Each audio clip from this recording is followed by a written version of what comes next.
600 horsepower, less than 4% interest, less than $600 per month, with a 1 million kilometer or 621,000 mile warranty and 0 down payment.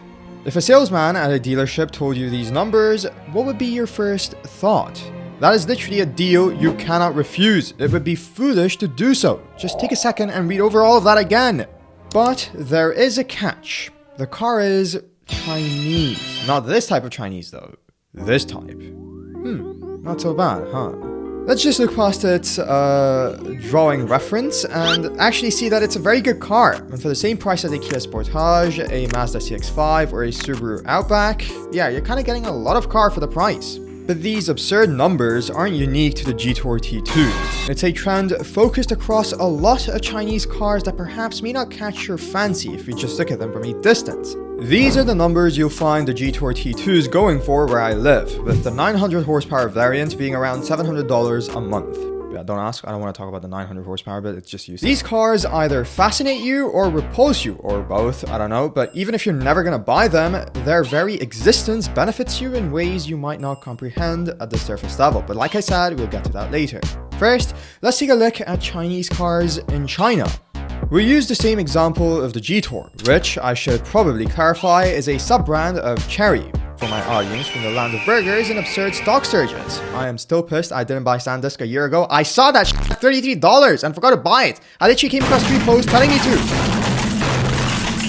Anyway, T2 in China cost $24,000 to $29,000. 600 horsepower, by the way. And of course, the same price as a Nissan Sentra or Honda Civic. Jesus. You might scoff at that, and well, I guess you can, but they aren't cheap because they're about to fall apart at any second. Remember, these car companies are a business. Making profit is their whole shtick, you know? What I'm trying to say is that they would never offer a 1 million kilometer warranty if they knew their cars were junk. It shows confidence, and the fact is that they know what they're doing.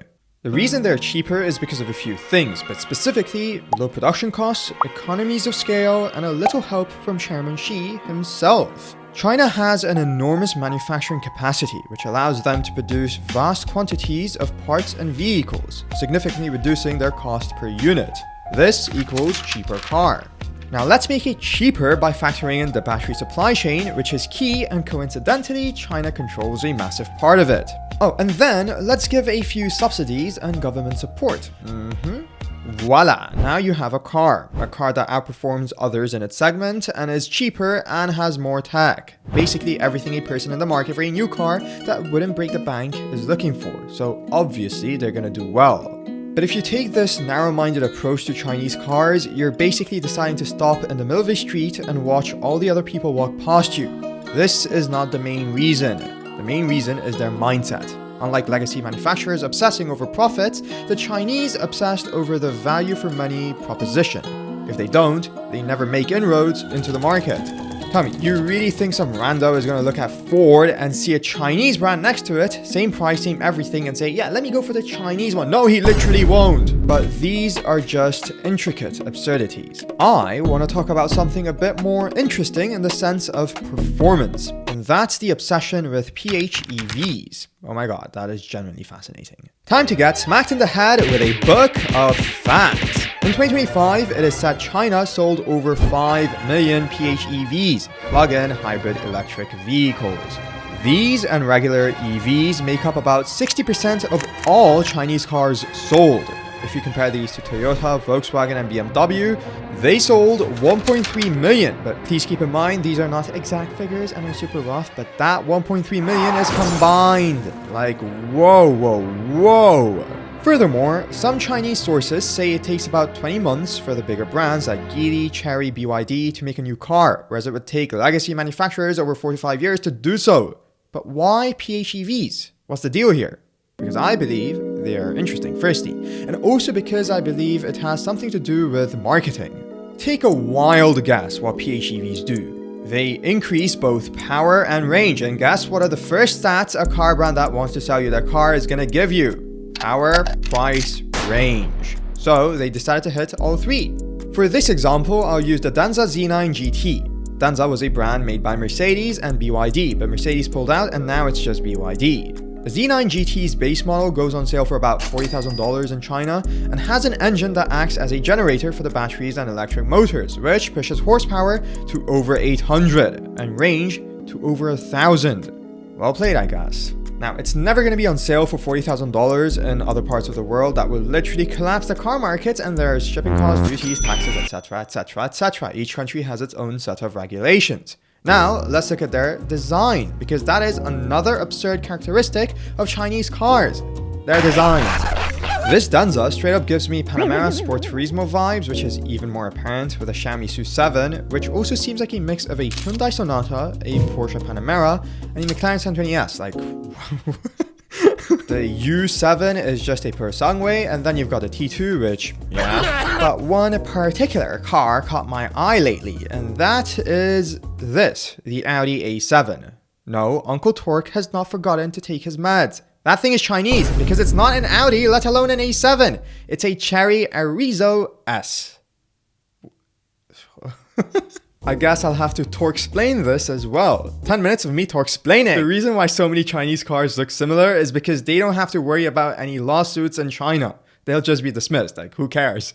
Unless you're Landwin, because they somehow ripped off Land Rover so bad that even Chinese courts sided against them. You know how outrageous your car has to be? I mean, God.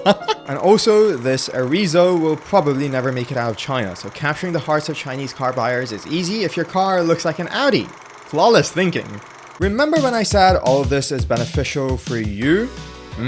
I wasn't joking. You know, when cars like these come along in the market, they do a little disruption, let's say.